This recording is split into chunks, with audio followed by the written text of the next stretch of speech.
लश्कर भी तुम्हारा, अखबार भी तुम्हारा, तुम झूठ को सच लिख लो। लश्कर भी तुम्हारा, सरदार भी तुम्हारा, तुम झूठ को सच लिख लो, अखबार भी तुम्हारा। अब तो कहां जा रहा है पैसा कोई पूछने वाला नहीं है। लेकिन जब आजाद समाज पार्टी का जिला पंचायत अध्यक्ष बनेगा तो किसी गांव की सड़क टूटी नहीं रहेगी और किसी गांव में ऐसी समस्या नहीं रहेगी जिसके जरिए लोग ये कहते हैं हमारे क्षेत्र में काम है। तो मैं तो जितने नेता हमारे बैठे मैं नाम से लग जाऊंगा, शाम हो जाएगी। जितने नेता हमारे पास, मैं उन सबसे कहना चाहता हूं कि वो अपनी जिम्मेदारी को समझे। मुझसे ज्यादा प्यार उनसे कोई नहीं करता।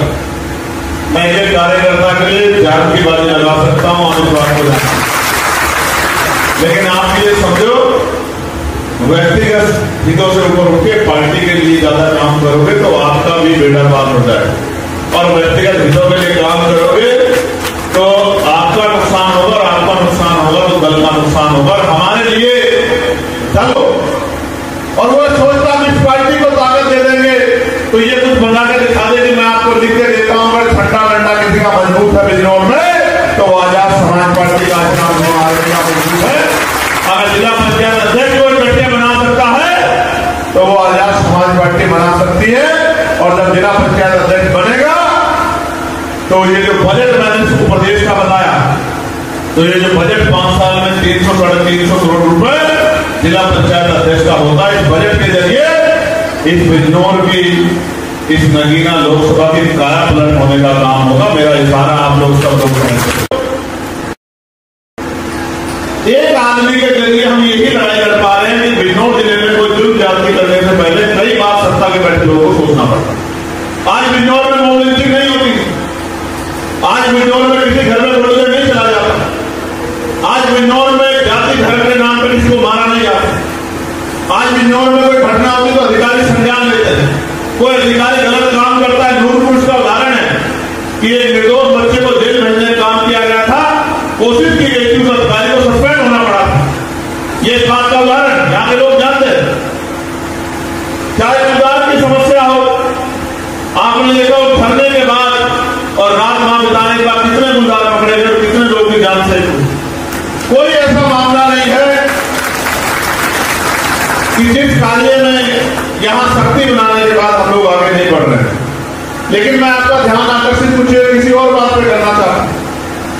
हो सकता है हमारे लोगों का ध्यान छोटे मोटे पद, छोटे मोटे साधन पे हो सकता है, लेकिन मेरा ध्यान छोटे मोटे पद शासन पे नहीं।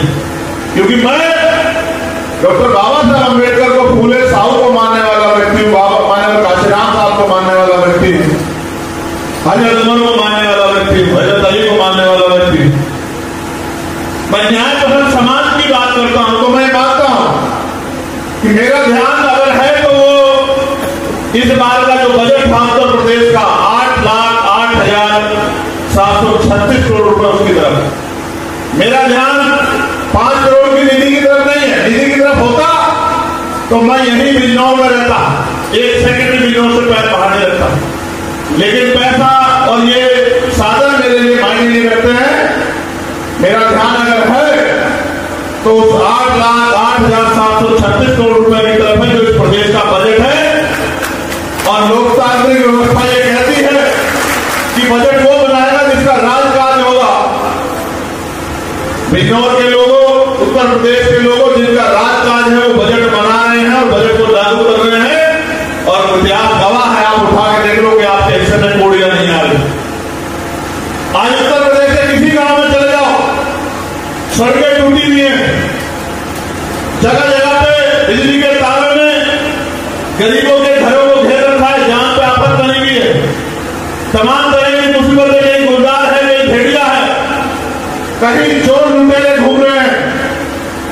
और तमाम तरफ से अधिकारी कर्मचारियों के पास जाओ तो वो जाति धर्म सत्ता का प्रभाव देकर कार्य करते हैं। मेरा ध्यान है तो इस तरफ कि 8,08,736 करोड़ रुपए गरीबों के हिस्से में कैसे आए, बिजनौर के लोगों के हिस्से में कैसे आए, इस क्षेत्र के हिस्से में कैसे आए।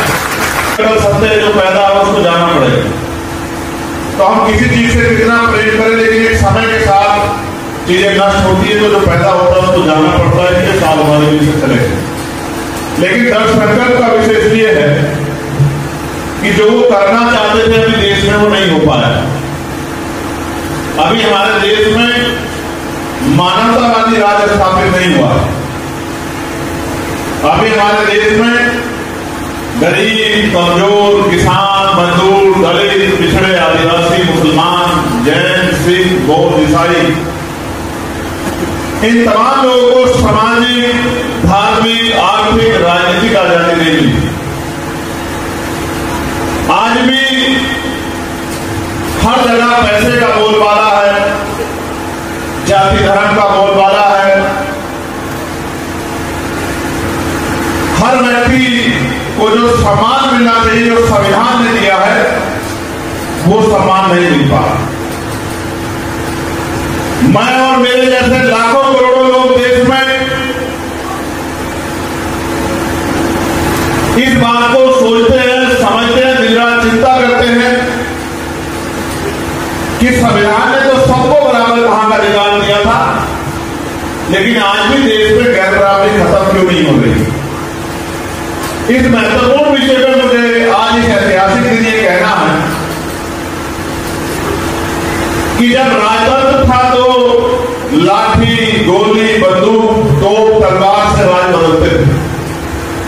लेकिन जब भारत में 26 जनवरी 1950 को भारत का महान संविधान लागू हुआ तो ये सुनिश्चित हुआ कि रानी के पेट से राजा जन्म नहीं लेगा, राजा जनता की वोट से तैयार होगा, बैलेट वोट से तैयार होगा। और यह सुनिश्चित हुआ कि जनता जिसको चुन के भेजेगी वो आदमी कुर्सी पर बैठेगा। लेकिन आज भी लोकतंत्र सही तरह से फल फूल नहीं हो पाया। इसलिए फल फूल नहीं पाया है कि जब बाबा साहब अम्बेडकर वोट का अधिकार दिला रहे थे तो सत्ता में बैठे लोग भी उसके खिलाफ रणनीति बना रहे थे। जब बाबा साहब ने वोट का अधिकार दिलाया और सत्ता में बैठे मजबूत लोगों को लगा कि वोट के जरिए तो गरीब लोगों का राज स्थापित हो जाएगा, तो उन्होंने इस वोट की कार्ड निकाली कि वोट इनके पास है, नोट हमारे पास है, हम इनके वोट को नोट से खरीद लें। बाबा साहब इस भोले भाले समाज को समझाते समझाते थक गए कि अब अमीरों का राज नहीं रहेगा, गरीबों के हाथ में ताकत आएगी। लेकिन भोला भाला समाज अपने पेट की लड़ाई लड़ता रहा, रोटी रोजी की लड़ाई लड़ता रहा और परिणाम यह हुआ कि बाबा साहब समझाते समझाते चले। उनके रुके हुए काम को मानव काशीराम साहब ने जिम्मेदारी के तौर पर लिया और घर घर जाकर लोगों को समझाया कि वोट की रक्षा बहन बेटी की रक्षा करनी है, वोट को बेचना नहीं है, वोट को फेंकना नहीं, जिम्मेदार आदमी को सौंपना। और उसका परिणाम यह हुआ कि लोगों ने वोट की अहमियत को समझा और राजनीतिक शक्ति बनाने का काम किया। उसका उदाहरण मैं तो बिजनौर के लोगों का जीवन भर आभारी रहूंगा, नगीना के लोगों का जीवन भर आभारी रहूंगा कि उन्होंने मेरे जैसे सामान्य परिवार के व्यक्ति को भी लोकतांत्रिक शक्ति के जरिए, अपनी वोट की ताकत के जरिए लोकसभा में भेजने का काम किया। क्षेत्र में विकास के रास्ते खुलेंगे, नए अवसर पैदा होंगे, नए रोजगार पैदा होंगे और अगर कोई बिजनौर के विकास को छीनने का काम हमसे करेगा तो हम ये किसान मजदूर समाज के लोग चुप नहीं बैठे। आज हमारे यहां मीडियो पर चर्चा होती है कि पैसे समय पे नहीं मिलते।